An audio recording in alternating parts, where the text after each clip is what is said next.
Hello, everyone, and welcome to the David Goodman Reality and Truth Show. My name is Vanita Lambert, and I have the honor of hosting the show every single week. And one of the pleasures that I get out of this is I get to bring on very special guests to share information with our community and to share some of their experiences. So today I have Mr. Daquan Long. He's the CEO of Brick Talk Solutions LLC, among other things. He wears a lot of hats, but I'm going to let him tell you all about that. So welcome to the show, Daquan. Yes, a pleasure to be here. Thank you so much for coming on. I actually met him at Housatonic. We were doing a business networking event. And once he told me, we had a short conversation, I was like, you got to come on the show. I mean, he is so inspiring, some of the things that he does. So why don't you tell our audience a little bit about yourself, some of the other things that you're involved in, and we can start our conversation on whatever you like. All right, yeah, sounds good. So yeah, everyone, as she said, I'm the founder, the CEO of Brick Talk Solution, and what we are is a real estate investment company, as well as a mentorship program where I help teaching people how to become multifamily real estate investors or commercial real estate investors. One of the other things that I do among that, is I'm also a youth advocate. I work at Career Resources, where I work with the ages of 18 to 24, some of the students that's been displaced due to dropping out of school, due to being incarcerated, due to joining the military, just all different several reasons that kind of put a hinder in them pursuing their education or their career to make it to the next step in life. So what I kind of do with them is I sit down with them, walk them through interviews, make them aware of nonverbals that they may not be presenting during interviews. I don't like just placing them into a job that they don't care about or that they don't see value in, but a job that aligns with their values. So we actually go on the websites, look at company values and mission statements, and see if it aligns with what they want to do in life. Right. I see. A lot of times a career picks you. Sometimes, especially as a teenager or a young adult, you dabble a little bit here and there, but you really don't know what you want to do until you actually maybe walk into a studio and do a show and see what a technician is doing. And sometimes the career picks you. Yes. And so that's a good thing. Yes, of course. Yeah. Yep. And it's so good when I'm from Bridgeport community. That's where most of the residents or the students that end up in our program. And it's, with the poverty and the crime and, due to a lot of systems that really kind of is like pushing rather than taking the time and making sure that the individuals are developed. And it's hard sometimes because the relatability part, right? So what makes it unique, and one of the things that I bring to the table in regards to the career resources and working with youth at that level, is I also make sure that they understand I've been where they were at. That's important. That is probably the most important thing, because I think a lot of young people feel like, okay, if they mess up one time, they might not be able to, get into college or do this or do that. But there's other avenues that they can take to be successful. Yes. And what I like that you do, this guy's hands-on. We had to push the show up early today because he is attending high school graduation of one of the kids that he mentored. Now, how important is that? I got goosebumps just saying that. Those are some of the things that we need. You are, everybody talks about all the bad things that happens in Bridgeport. There's a lot of crime and this, that, and the other. There's also a lot of good things in Bridgeport. Yes. And you are one of them. Yes. And what you're doing, you're changing lives. Yes.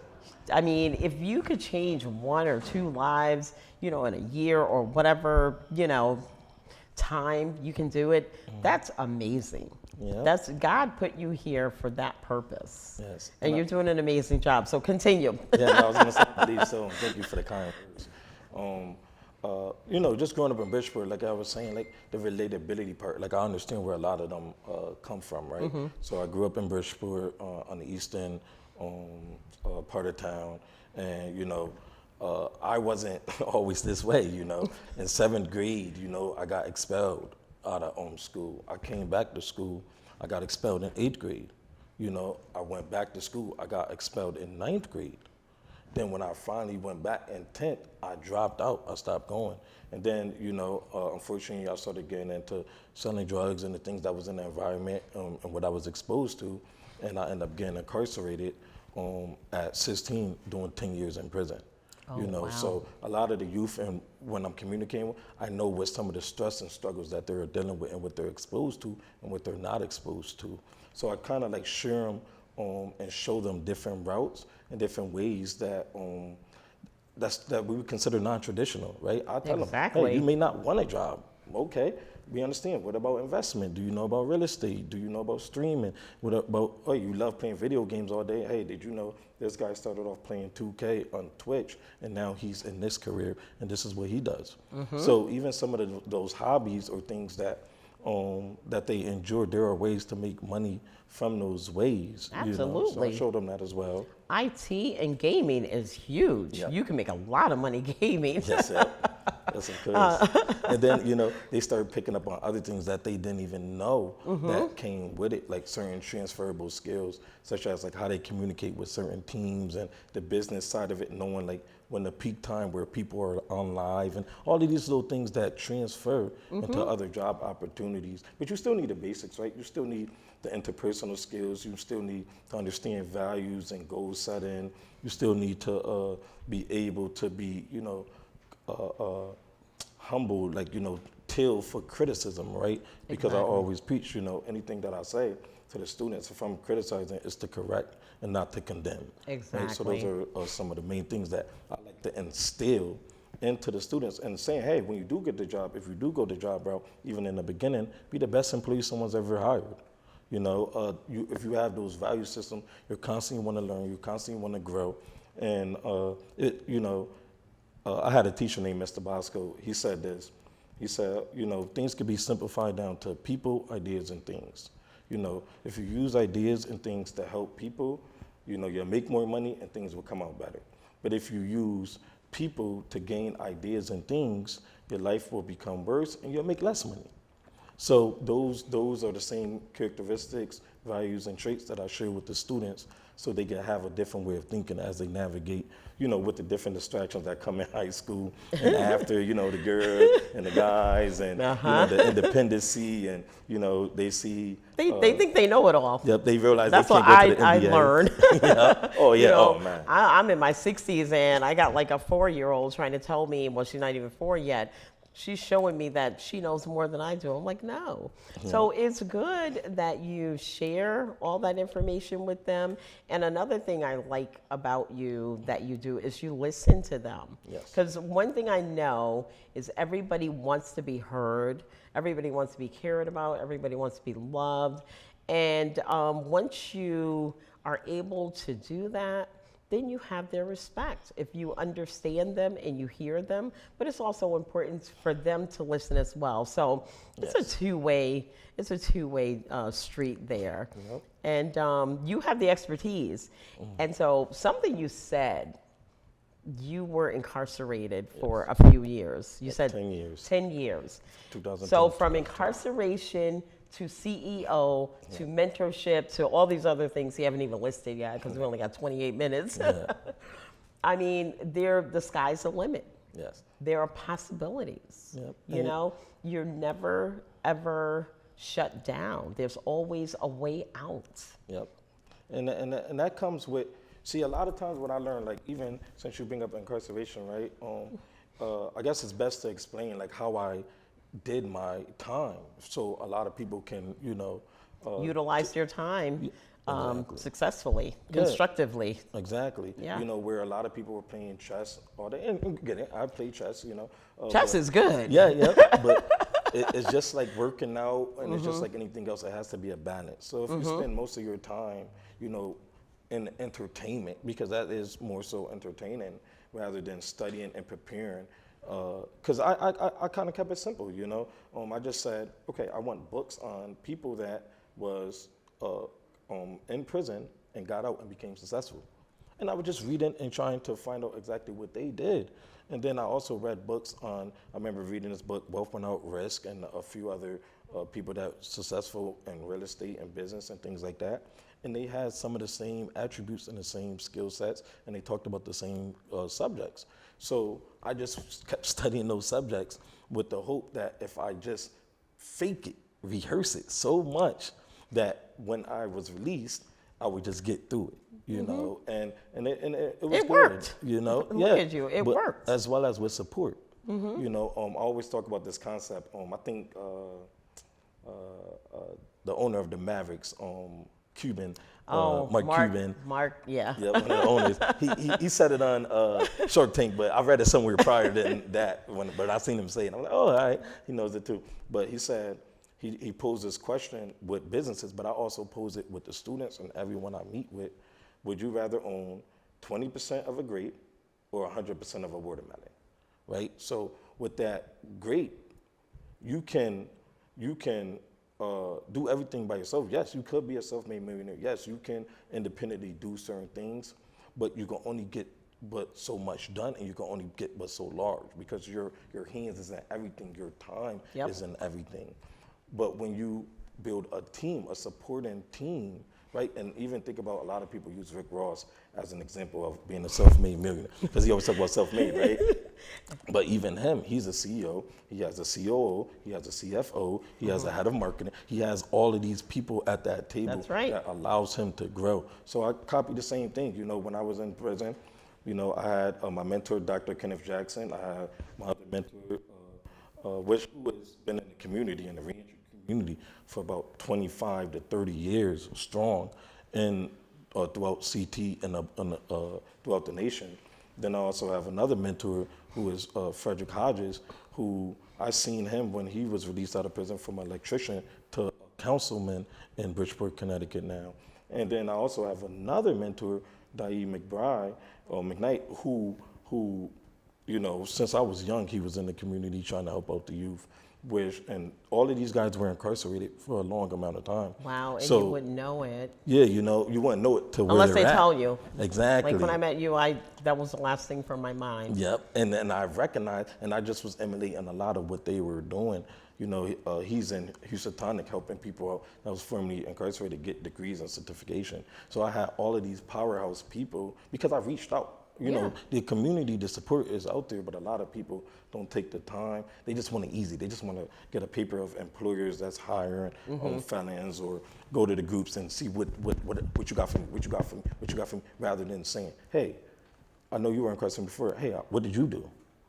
You know, where should I go? You know, like help discern, because and then granted, there's a lot of people, it's just a job for them in these places, right? And all right, it's okay. But the ones that want to go above and beyond, want to share information in their story, you got to be receptive, humble, and, you know, and follow up. You know, you got to follow up. You know? And you know, in today's world, I mean, the way things are going, let's take COVID, for example. If you didn't have your own business and you were working for somebody, you probably got shut down. Yes. So, you know, always you want to have different, you know, types of income, different streams of income, you know, and do you want to work for someone or do you want to work for yourself? Yes. And, you know, tapping into all the mentors, it gives you options. Yes. You can start out working for someone and then build your own business, but always, you know, tap into the mentors, see what they're doing, follow their models.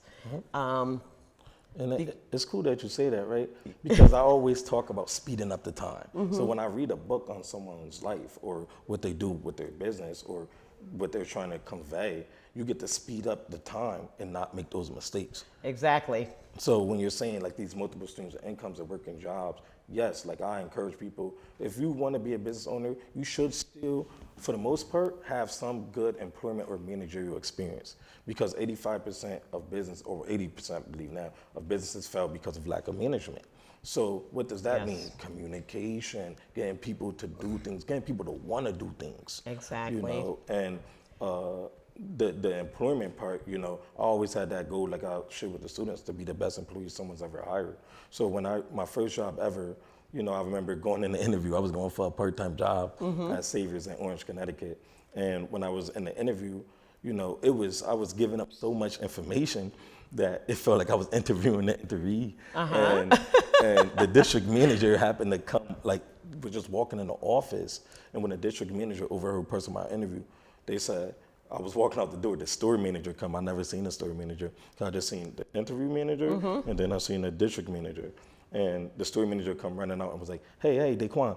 He was like, hey, you did good in here. We was wondering if you were available to work full time, and we don't want you in the front and retail. We want you in the warehouse managing furniture and other items. You were overqualified for the job that you were applying for. Yeah, and it was great, it was very autonomous, right? It wasn't really nobody managing me. They were just supervising, making sure I get numbers done, but they let me do my thing. And, I just got out of prison 10 years, so I didn't know about the prices because I was a pricer. So I'm using technology and I'm speeding up my process.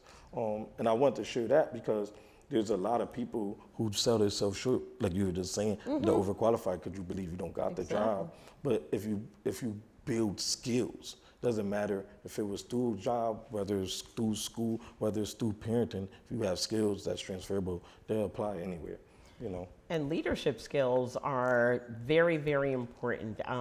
Sometimes you have to follow before you lead. Yep. And as a leader or a president or a CEO, you have to also not be afraid to do the job that you're delegating to someone. Of course. And you got to be relatable. Yep. And managing is tough sometimes if you have a lot of people that you're doing it for. Yes. But the attitude of the workers are a reflection of the leadership. Yes. At all times. So you're a great leader. Yeah. And it shows. The guy overheard a conversation and wanted you to manage. Yeah. Well, he wanted me to get the full-time job at that point. Well, yeah.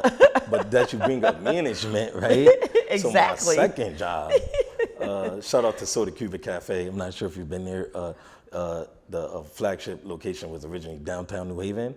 But it was Afro-Cuban cuisine, which was a great opportunity for me from the owner, Jesus Porto, and Michael Emel gave me the opportunity, just by me seeking mentors. So how I ended up working at Soda Cuba Cafe, a lot of people don't know. I was on the bus heading to school, and the Black Lives Matter was doing a march. That's 2021, like during like COVID, 2020, whatever. And I had walked in there, and my sister was picking me up, and it was just the first restaurant I seen. So I go in there, they're like, what you need? I'm like, son, cheap and fast. Because I had somewhere to go. And then they was like, they got what we need. And it was a Cuban sandwich. I never had nothing like it. It was awesome, by the way. Wow. And I haven't either. Oh, yeah, no, it's very good. And they, we were just kicking it off. Long story short, they had wanted me to manage the restaurant just off of my interpersonal skills, like you were saying. And after time, I ended up working there. Like I finally ended up working there like a year and a half later, but we were all connected. They were teaching me about business and things. I was going to school for business. And I ended up not finishing getting my degree in business because I had the opportunity to manage that business. That's right. So I worked my way from a server to a bartender to assistant manager to a front of house manager to assistant manager to a general manager to area manager. And I was overseeing a location in downtown New Haven and the Sono Collection Mall in Norwalk, and helping with the opening in Tampa Bay, Florida, where they're located right now. So it was a lot of experience and a lot of managerial. So. Sounds like you got a PhD in experience in a lot of different fields. And a lot of times that's more important, well, I'm not gonna say more important, or just as important as having the bachelor's degree and all of that. I'll tell you, in the industry that I'm in, and I'm an insurance agent, most of the millionaires, billionaires that own all these agencies don't have bachelor's degrees. Yes. And so it is important to get your education if that's for you. It's not for everybody. Yep. Some people don't want to get a bachelor's degree and major in one thing. Some people want to do, what you're doing, just dabble in everything until they find their real passion. Yep. And I mean, I like the part that what you did when you were incarcerated. I hate to keep going back to that, but no, that is that's so important because I watch TV and I watch like Hurricane Carter and all those things. That's a hit. Yeah, that's a good one. Yeah, he was in there too long, but that was a good one. But anyway, You can get your degree while you're there. Yep. You can get different degrees. You can get experience, and like you said, just read. Yeah. And sometimes, the career will pick you. If you're not sure what you want to do, like me, I thought I was looking for my passion. Okay, so I joined all these groups, NCNW, MBA, and all these things I was doing. And all along, years later, I found out that my passion is Medicare. My passion is my job. Yep. I feel like what I do is improve people's lives through leaving their homes in a better place than when I got there, with insurance, with retirement plans, with answering questions that keep them up at night. So for me, it's my own private little ministry. Yes. So that's what I like to do. But you could already be doing something you love and just don't realize it, like I did, until a couple years later. Yep. So it is great to have mentors like you. Oh, yes. It is wonderful. So there's someone out there. So I guess one of the things I like to say is, no matter what your situation, don't ever feel like there's no way out or you can't. Don't use those words, can't, because can comes before can't. Yep. Everybody has a smartphone. Yep. There's tools at your fingertips, like career resources. Yep. And, just talking to people and just, putting yourself out there and finding out what it is you want to do and learning how to do that. Some people are very shy. They may not know how to do it. So what would you say to a person that, somehow got caught up with a gang, did a couple years, kind of shy, some negative things happened in there, but they survived. Yep. And then they got out and was just afraid. Because a lot of times, time stops when you go in. Yep. When you come back out, it's like a whole new world. If you're in, so how did it look when you went in for 10 years and came back out? What was new? Smartphones? What was new? So I had a little access to smartphone because I went in 2010. So you Apple did? and Google was out. So, Okay. but I have friends that went in 2009, 2008 that, a lot of them missed that. Or even the video They were games, still on right? beepers, right? Yeah, no, I wasn't beepers. That's not 90%. No, but like I would say, like, right, so when I was released to an unusual circumstance, a pandemic. I came home during a pandemic. Oh, okay. So even the natural reentry process there's no book on this, right? You don't come Exactly. home to this circumstance for the most part. But when I was home, one of the biggest things, like you were just saying, like, all right, so the person that's struggling and that they're, just got released and they're trying to figure things out, the number one thing is you have to have a plan. When I was incarcerated, I had a 5-year plan created in 2017, and I was released in 2020. So I had a 5-year plan, and I had 3 years before I was released to constantly communicate with other people, getting more information, change things, move things, get realistic timelines, all of these things. So you need a plan, right? Because if you know the saying, you you fail to plan, you plan to fail, right? But you also need the support. But more importantly than anything is you got to realize that it's okay to fall. Just get back up. That's it. Things will happen. You just got to take it, brick by brick, step by step. And one of the amazing things that I learned about myself, right? Because I love learning. So it's funny, and I'm going to bring up because I was actually I started my college career incarcerated. So I was a part of Wesleyan University's college prison education program, where I consult and I speak for them now. So it's you're really their cool, voice. But the biggest thing that I would, like I said, I love learning the education part is learning about yourself, right? So even if it's bad sometimes, like when I was released, I realized that I was dealing with anxiety. Right? So nobody never diagnosed, I never noticed, but when I would go in the grocery store or something like that, it was just so many selections, because in prison, we're limited to a commissary sheet with only a certain amount of items. It's only 2 lotions, right? Cocoa butter, Vaseline. But when I went to Walmart my first day out, Oh my God. it was so many. So my cousin and my mom, they just helping me with shopping. They was like, oh yeah, this one is good. Oh, which one you like? Which one you like? And anything they pick up, I'm just saying, yeah, that one. Oh, Because okay. I'm just trying to complete that process. But I didn't know it was anxiety at the time. Then I go I remember I didn't want to go to New Haven at the time. And when I was going to New Haven, or while I was in New Haven, I didn't want to catch the bus by myself. And I was like, why I Because feel why? like this? It was just anxiety. It was just the Anxiety, unfamiliarity. okay. And all the different personalities and the people drive, getting on the bus. the Stops, you don't know who's going to come on, who's going to get yeah, off. because you got to think you're not used to like the cars anymore Yeah, like that. So that's all what I'm of that is saying. a It's process. time stops when you go in, and when you come back out, you Yeah. gotta like re-enter and get used to everything all over again. Yes. So- And I think this the cap on it, that's okay.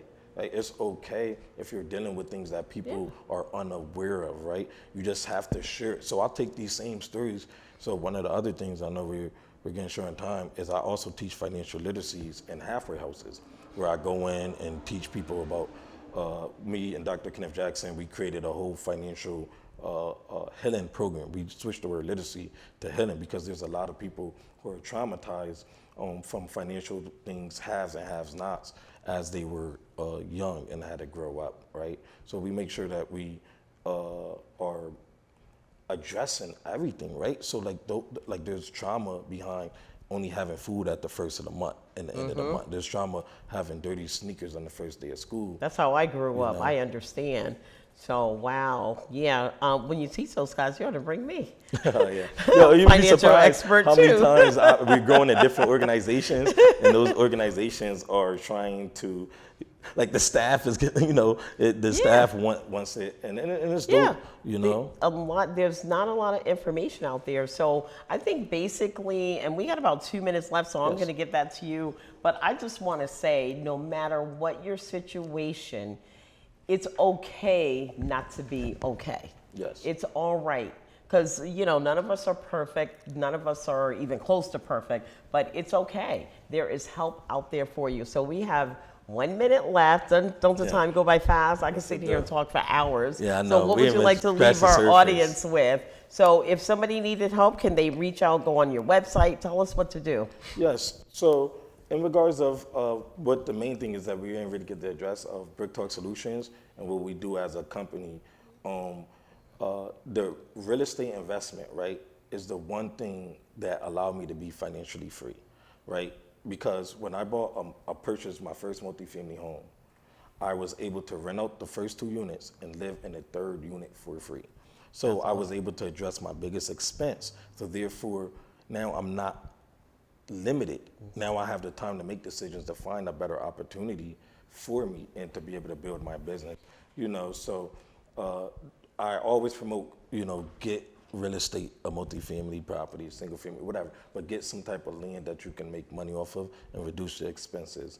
And I'm pretty much open. My contact is on the website in regards of reentry, in regards of real estate, in regards of financial literacy, and in regards of community. Wow, that's great. This is a self-educated man. I want to thank you, Mr. Daquan Long, for coming on our thank you. show. That's the end of our show. Thank you so much for joining us. This is the David Goodman Reality and Truth Show, and we're on your side. Gracias. Thank you.